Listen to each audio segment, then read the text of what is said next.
Welcome. ഞാനിന്ന് പറയാൻ പോകുന്നത് CSEBയുടെ എക്സാമിനേഷനെ കുറിച്ചിട്ടാണ് കേട്ടോ. CSEB പറഞ്ഞു കഴിഞ്ഞാൽ കോപ്പറേറ്റീവ് സെക്ടർ എക്സാമിനേഷൻ ബോർഡാണ്.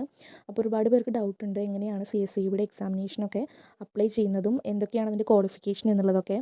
അപ്പോൾ നമുക്ക് CSEB എന്ന് ഗൂഗിളിൽ ടൈപ്പ് ചെയ്താൽ ഇതുപോലെ വരും. അതിൽ ഫസ്റ്റത്തെ Kerala state cooperative service examination board എന്നുള്ള ഒരു ലിങ്കിൽ പോയി കഴിഞ്ഞാൽ നമുക്ക് രജിസ്റ്റർ ചെയ്യാം കേട്ടോ, വൺ ടൈം രജിസ്ട്രേഷൻ.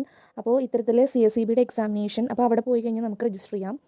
ഈ ഒരു എക്സാമിനേഷൻ എഴുതാനുള്ള ക്വാളിഫിക്കേഷൻ എന്ന് പറയുന്നത് BCom കോപ്പറേഷൻ അല്ലെങ്കിൽ JDC HDC അല്ലെങ്കിൽ കോപ്പറേഷൻ ഏതെങ്കിലും ഒരു സബ്ജക്റ്റായിട്ട് പഠിച്ചിട്ടുണ്ട് എങ്കിൽ അവർക്കൊക്കെ ഈ ഒരു എക്സാമിനേഷൻ എഴുതാവുന്നതാണ് കേട്ടോ.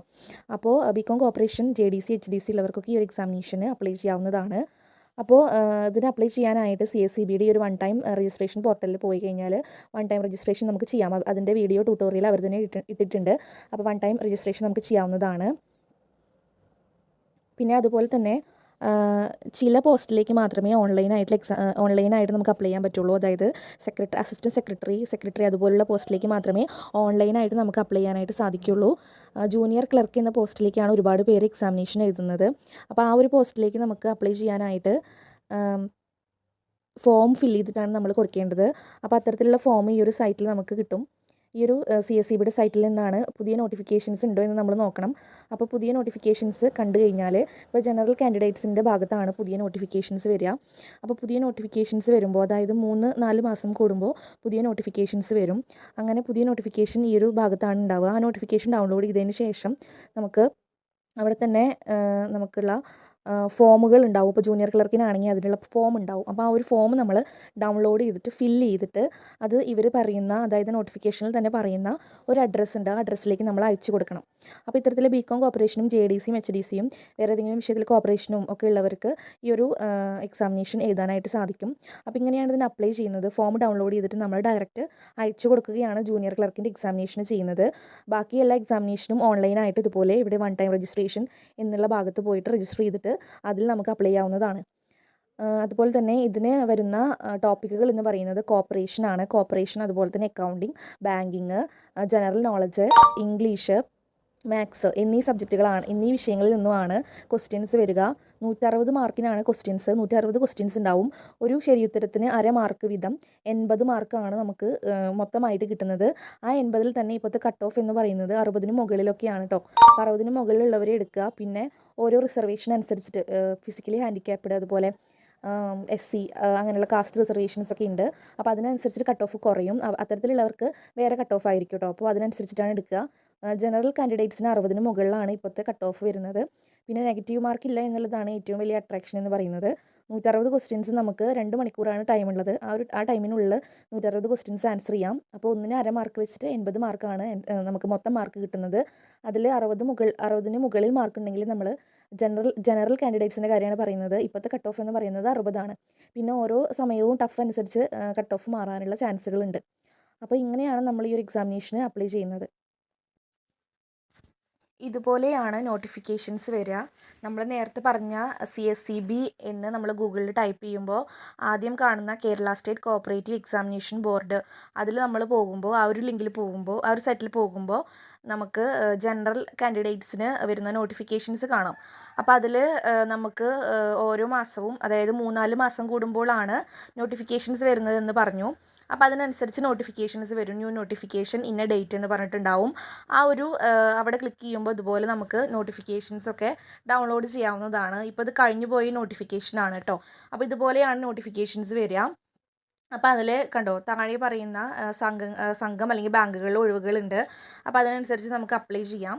അപ്പോൾ ആദ്യം തന്നിട്ടുള്ളത് സെക്രട്ടറിയുടെയാണ്. അപ്പോൾ അതിന് നമുക്ക് ക്വാളിഫിക്കേഷൻ എന്ന് പറയുന്നത് എക്സ്പീരിയൻസ് ഒക്കെ വേണം. അപ്പോൾ ഓരോന്നിനും വേണ്ട ക്വാളിഫിക്കേഷൻസ് അടിയിൽ തന്നെ തന്നിട്ടുണ്ടായിരിക്കും. അടുത്തത് assistant secretary, manager, chief accountant. അപ്പോൾ അതിൻ്റെ ക്വാളിഫിക്കേഷൻസും തന്നിട്ടുണ്ട് കണ്ടോ. വിദ്യാഭ്യാസ യോഗ്യത, സഹകരണ നിയമത്തിന് വിധേയം, എല്ലാ വിഷയങ്ങൾക്കും ചേർത്ത് 50% മാർക്കിൽ കുറയാതെ ലഭിച്ച ഒരു അംഗീകൃത സർവകലാശാല ബിരുദവും, സഹകരണ ഹയർ ഡിപ്ലോമ, സംസ്ഥാന സഹകരണ യൂണിയൻ്റെ HDC അല്ലെങ്കിൽ HDC ആൻഡ് BCom അല്ലെങ്കിൽ national council for cooperative training HDC അല്ലെങ്കിൽ വിജയകരമായി പൂർത്തിയാക്കിയ subordinate personnel cooperative training course, അതായത് junior diploma in corporation JDC കേട്ടോ, അല്ലെങ്കിൽ കേരള കാർഷിക സർവകലാശാലയിൽ നിന്നും നേരത്തെ പറഞ്ഞിട്ടുണ്ടായിരുന്നു ബികോം കോർപ്പറേഷൻ JDC HDC അല്ലെങ്കിൽ കോർപ്പറേഷൻ എന്നാണ് പറഞ്ഞിട്ടുണ്ടായിരുന്നത്. പക്ഷേ ഇവർ പറഞ്ഞിട്ടുള്ളത് അല്ലെങ്കിൽ കേരള കാർഷിക സർവകലാശാലയിൽ നിന്നും BSc അല്ലെങ്കിൽ MScയിൽ സഹകരണം ആ ഒരു കോഴ്സിൽ ഏതാണ് കേരള കാർഷിക സർവകലാശാലയിലാട്ടോ.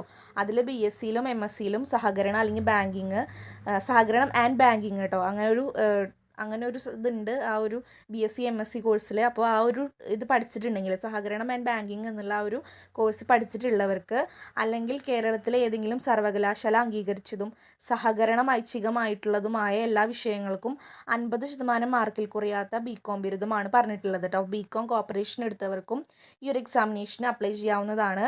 JDC HDC അല്ലെങ്കിൽ ബികോം കോർപ്പറേഷൻ. അതുപോലെ തന്നെ ഒരു പറഞ്ഞിട്ടുള്ളത് MSc BScയിൽ ഇതുപോലെ കോർപ്പറേഷൻ ആൻഡ് ബാങ്കിങ് പഠിച്ചിട്ടുള്ളവർക്ക്, അതുപോലെ MCOM കോർപ്പറേഷൻ പഠിച്ചവർക്കും ചെയ്യാമെന്ന് തോന്നുന്നു കേട്ടോ. അപ്പോൾ ഇത്തരത്തിലുള്ളവർക്കാണ് ഈ ഒരു അസിസ്റ്റന്റ് സെക്രട്ടറി അല്ലെങ്കിൽ മാനേജർ ചീഫ് അക്കൗണ്ടൻറ്റ് അപ്ലൈ ചെയ്യാനായിട്ട് സാധിക്കുക. അവർ പ്രത്യേകം പറഞ്ഞിട്ടുണ്ട് 50% കുറയാത്ത മാർക്ക് വേണമെന്നാണ് പറഞ്ഞിട്ടുള്ളത്. പിന്നീടുള്ളത് ജൂനിയർ ക്ലർക്ക് അല്ലെങ്കിൽ കാഷ്യറാണ്. അപ്പോൾ ഇതിനാണ് കൂടുതലും കുട്ടികൾ അല്ലെങ്കിൽ വിദ്യാർത്ഥികൾ അപ്ലൈ ചെയ്യുന്നത് ഈ ഒരു ജൂനിയർ ക്ലർക്ക് എന്നുള്ള പോസ്റ്റിലേക്കാണ് കേട്ടോ.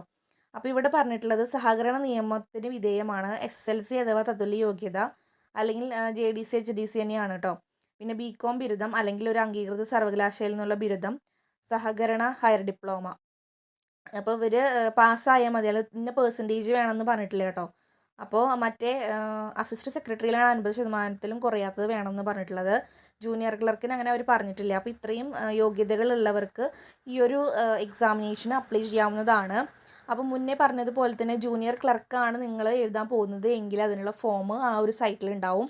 ആ ഫോം നമ്മൾ ഡൗൺലോഡ് ചെയ്ത് പ്രിൻ്റ് എടുത്ത ശേഷം ഫില്ല് ചെയ്യണം. അപ്പോൾ ഫില്ല് ചെയ്യാനുള്ള ഡീറ്റെയിൽസൊക്കെ യൂട്യൂബിൽ നമുക്ക് നോക്കിയൊക്കെ കാണാവുന്നതാണ്. അപ്പോൾ അങ്ങനെ ഫില്ല് ചെയ്തിട്ട് അവർ പറഞ്ഞിട്ടുള്ള, അതായത് ഈ നോട്ടിഫിക്കേഷന് താഴെ അവരൊരു അഡ്രസ്സ് പറഞ്ഞിട്ടുണ്ടായിരിക്കും കേട്ടോ. അപ്പോൾ ആ ഒരു അഡ്രസ്സിലേക്കാണ് അയക്കേണ്ടത്. ഇവിടെ പറഞ്ഞിട്ടുണ്ടായിരിക്കും ഈ ഒരു നോട്ടിഫിക്കേഷനിൽ. സോ ഇതിൽ പറഞ്ഞിട്ടുണ്ട് ജൂനിയർ ക്ലർക്കിൻ്റെ ആ ഒരു എക്സാമിനേഷൻ്റെ മാത്രം ജൂനിയർ ക്ലർക്ക് ഓർ കാഷ്യർ തസ്തികയിലേക്കുള്ള അപേക്ഷകൾ പ്രത്യേകം കവറുകളിലാക്കി നേരിട്ടോ തപാൽ മുഖേനയോ സെക്രട്ടറി സഹകരണ സർവീസ് പരീക്ഷ ബോർഡ് ജവഹർ സഹകരണ അവർ അഡ്രസ്സ് തന്നിട്ടുണ്ട്. ആ അഡ്രസ്സിലേക്കാണ് ഈ ഒരു ഫോം ഫില്ല് ചെയ്ത് കൊടുക്കേണ്ടത്. നിലവിൽ നോട്ടിഫിക്കേഷനൊന്നും വന്നിട്ടില്ല, ഇത് കഴിഞ്ഞു പോയിട്ടുള്ള നോട്ടിഫിക്കേഷനാണ്. ഇതിനെക്കുറിച്ച് ഒരുപാട് പേര് ഡൗട്ട് ചോദിച്ചിട്ടുണ്ടായിരുന്നു. അപ്പോൾ അവർക്കൊന്ന് ക്ലിയർ ചെയ്ത് കൊടുക്കാനാണ് ഈ വീഡിയോ ചെയ്യുന്നത്. അപ്പോൾ ഇനി നമുക്ക് മെയ്യിലാണ് ഈ ഒരു നോട്ടിഫിക്കേഷൻ്റെ എക്സാമിനേഷൻ വരുന്നത്. അത് കഴിഞ്ഞിട്ട് മാർച്ച് ഫസ്റ്റോ അല്ലെങ്കിൽ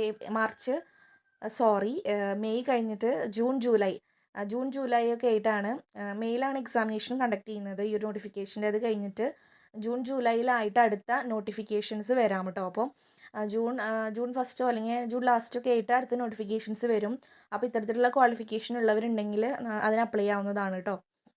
പിന്നെ അതുപോലെ തന്നെ ഇവിടെ ഈ ഒരു നോട്ടിഫിക്കേഷനിൽ നമുക്ക് പഴയ നോട്ടിഫിക്കേഷൻസൊക്കെ സൈറ്റിൽ നിന്നും ഡൗൺലോഡ് ചെയ്യാവുന്നതാണ്. ഇനി എന്തെങ്കിലും ഡൗട്ടുകൾ നിങ്ങൾക്ക് ഉണ്ടെങ്കിൽ ക്വാളിഫിക്കേഷനെ കുറിച്ചിട്ടോ അങ്ങനെ എങ്ങനെയുള്ളവർക്കൊക്കെയാണ് അപ്ലൈ ചെയ്യാൻ പറ്റുക, പിന്നെ റിസർവേഷൻ്റെ കാര്യങ്ങളൊക്കെ അറിയണമെങ്കിൽ നിങ്ങൾക്ക് ഇങ്ങനെയുള്ള നോട്ടിഫിക്കേഷൻസ് ഡൗൺലോഡ് ചെയ്തിട്ട് അതിൽ നോക്കാവുന്നതാണ് കേട്ടോ. അപ്പോൾ ഞാൻ പറഞ്ഞതിൽ എന്തെങ്കിലും നിങ്ങൾക്ക് ഡൗട്ടുകളോ അല്ലെങ്കിൽ ക്ലാരിഫിക്കേഷൻസ് ഒക്കെ വേണമെങ്കിൽ ഇത്തരത്തിലുള്ള നോട്ടിഫിക്കേഷൻസ് ഡൗൺലോഡ് ചെയ്ത് നോക്കാം. കണ്ടോ, പ്രായപരിധിയൊക്കെ ഇതിൽ പറയുന്നുണ്ട്. 18 വയസ്സ് തികഞ്ഞിരിക്കണം. അതുപോലെ തന്നെ ഓരോ റിസർവേഷൻ അനുസരിച്ചിട്ടാണ് കേട്ടോ. പിന്നെ 40 വയസ്സ് കഴിയാൻ പാടില്ലാത്തതുമാണ്. പിന്നെ അതുപോലെ SC/ST ആണെങ്കിൽ അവർക്ക് പ്രായപരിധി ഇളവുണ്ട്. അതുപോലെ തന്നെ PH ഫിസിക്കലി ഹാൻഡിക്യാപ്ഡ് അവർക്കൊക്കെ പ്രായപരിധിയിൽ ഇളവുകളുണ്ട്. അപ്പോൾ അതൊക്കെ നിങ്ങൾ വായിച്ചു നോക്കി മനസ്സിലാക്കുക കേട്ടോ. പിന്നെ അതുപോലെ തന്നെ ഫിസിക്കലി ഹാൻഡിക്യാപ്ഡ് PHന് കട്ട് ഓഫ് വളരെ കുറവാണ് വരുന്നത്. ഇപ്പോൾ കഴിഞ്ഞ ഇയറൊക്കെ ആയിട്ട് കണ്ടുവരുന്നത് 35, ഒരു 40യുടെ ഇടയിലൊക്കെയാണ്, 40ക്ക് താഴെയൊക്കെ ആയിട്ടാണ് വരുന്നത് PHന് കട്ട് ഓഫ് വരുന്നത്. ചില സമയങ്ങളിൽ കൂടാനും ചാൻസ് ഉണ്ട്, അതായത് ടഫ് അനുസരിച്ചിരിക്കും കേട്ടോ. അപ്പോൾ പിന്നെ അതുപോലെ SC/STക്കും 55 ഒക്കെ വന്നിട്ടുണ്ട്. അപ്പോൾ അതിനനുസരിച്ച് നമ്മൾ ടഫ് അനുസരിച്ചിട്ടാണ് ആ ഒരു എക്സാമിനേഷൻ എത്ര ടഫാണ് അതിനനുസരിച്ചിട്ടാണ് കട്ട് ഓഫ് ഒക്കെ വരിക. അപ്പോൾ നിങ്ങൾ കൂടുതൽ വിവരങ്ങൾ അറിയണമെങ്കിൽ ഇതുപോലെ ഒരു നോട്ടിഫിക്കേഷൻ ഡൗൺലോഡ് ചെയ്തിട്ട് ഞാൻ പറഞ്ഞിട്ടുണ്ടായിരുന്നു CSEBയുടെ സൈറ്റിൽ പോയിട്ട് ഇതുപോലെ നോട്ടിഫിക്കേഷൻസ് ഡൗൺലോഡ് ചെയ്തിട്ട് അതിലെ എല്ലാ ഡീറ്റെയിൽസ് നോക്കാവുന്നതാണ്. പിന്നെ ക്വാളിഫിക്കേഷൻ ഉള്ളവർക്ക് മാത്രമേ അപ്ലൈ ചെയ്യാനായിട്ട് സാധിക്കുകയുള്ളൂ കേട്ടോ. ബികോം കോർപ്പറേഷൻ, JDC, HDC അല്ലെങ്കിൽ അവർ പറഞ്ഞിട്ടുള്ള MSc BSc ഒരു വേറെ യൂണിവേഴ്സിറ്റിയാണ് പറഞ്ഞിട്ടുള്ളത്. ആ യൂണിവേഴ്സിറ്റിയിൽ MSc BScയിൽ സഹകരണം ആൻഡ് ബാങ്കിങ് പഠിപ്പിക്കുന്നുണ്ട്. അപ്പോൾ ആ ഒരു വിഷയം പാസ്സായിട്ടുള്ളവർക്കും അപ്ലൈ ചെയ്യാവുന്നതാണ്. സെക്രട്ടറിയുടെ കാറ്റഗറിക്ക് അപ്ലൈ ചെയ്യാനാണ് എക്സ്പീരിയൻസ് വേണ്ടത്. പിന്നെ അതുപോലെ അസിസ്റ്റൻറ്റ് സെക്രട്ടറിക്ക് 50% മാർക്കാണ് വേണ്ടത്. പിന്നെ അതുപോലെ തന്നെ ജൂനിയർ ക്ലർക്കിന് പാസ്സായാൽ മതി കേട്ടോ, ഏതെങ്കിലും ഇവർ പറഞ്ഞിട്ടുള്ളത്. അപ്പോൾ ഇത് നിങ്ങൾ ഡീറ്റെയിൽ ആയിട്ട് അറിയണമെങ്കിൽ ഈ ഒരു സൈറ്റിൽ പോയി നോട്ടിഫിക്കേഷൻ ഡൗൺലോഡ് ചെയ്ത് നോക്കാവുന്നതാണ്. അടുത്തത് ഇനി ജൂൺ ജൂലൈ ഒക്കെ ആയിട്ട് ഓൾമോസ്റ്റ് ജൂണിൽ തന്നെ അടുത്ത നോട്ടിഫിക്കേഷൻസ് വരുന്നതായിരിക്കും. അപ്പോൾ നിങ്ങൾക്ക് അപ്ലൈ ചെയ്യാവുന്നതാണ് കേട്ടോ. അപ്പോൾ ഇതിനെക്കുറിച്ച് എന്തെങ്കിലും ഡൗട്ട്സ് ഒക്കെ ഉണ്ടെങ്കിൽ ഇനി അടുത്ത നോട്ടിഫിക്കേഷൻ വരുമ്പോൾ ഞാൻ വീഡിയോ ഇടുന്നതായിരിക്കും. എന്നാണ് നോട്ടിഫിക്കേഷൻ വരുന്നത് അന്ന് ഞാൻ വീഡിയോ ഇടുന്നതായിരിക്കും. അതുപോലെ തന്നെ അസിസ്റ്റൻറ്റ് സെക്രട്ടറിയുടെ എക്സാമിനേഷൻ എഴുതാൻ താല്പര്യമുള്ളവരാണെങ്കിൽ അവർക്ക് ഞാൻ നേരത്തെ കാണിച്ചു തന്നതുപോലെ വൺ ടൈം രജിസ്ട്രേഷൻ ചെയ്ത ശേഷം അതിൽ അപ്ലൈ ചെയ്യാവുന്നതാണ്. ജൂനിയർ ക്ലർക്കിൻ്റെ എക്സാമിനേഷൻ മാത്രം എഴുതാൻ താല്പര്യമുള്ളവർ ഇതുപോലെ ഫോം ഫില്ല് ചെയ്തിട്ടാണ് ഓൺലൈനായിട്ടല്ല ഓഫ്ലൈനായിട്ട് നേരിട്ട് അല്ലെങ്കിൽ പോസ്റ്റ് മുഖേനയൊക്കെയാണ് കൊണ്ടു കൊടുക്കേണ്ടത്. അപ്പോൾ ഇനി അടുത്ത നോട്ടിഫിക്കേഷൻസ് വരുമ്പോൾ ഡീറ്റെയിൽ ആയിട്ടുള്ള വീഡിയോസ് ചെയ്യുന്നതായിരിക്കും. എന്തെങ്കിലും ഡൗട്ട്സ് ഒക്കെ ഉണ്ടെങ്കിൽ നോട്ടിഫിക്കേഷനൊക്കെ നന്നായി നോക്കി മനസ്സിലാക്കുക. വേറെ എന്തെങ്കിലും ഡൗട്ടുകളോ വേറെ വീഡിയോസ് ഇത്തരത്തിൽ ഈ ഒരു ടോപ്പിക്കിനെ കുറിച്ചിട്ട് വേറെ എന്തെങ്കിലും ഡൗട്ട്സ് ഒക്കെ ഉണ്ട് വെച്ചെങ്കിൽ നിങ്ങൾക്ക് കമൻറ്റ് സെക്ഷനിൽ ചോദിക്കാവുന്നതാണ്. അപ്പോൾ അടുത്ത നോട്ടിഫിക്കേഷൻ വരുമ്പോൾ ഞാൻ അതിൻ്റെ വീഡിയോ ഇടുന്നതായിരിക്കും. Okay, thank you.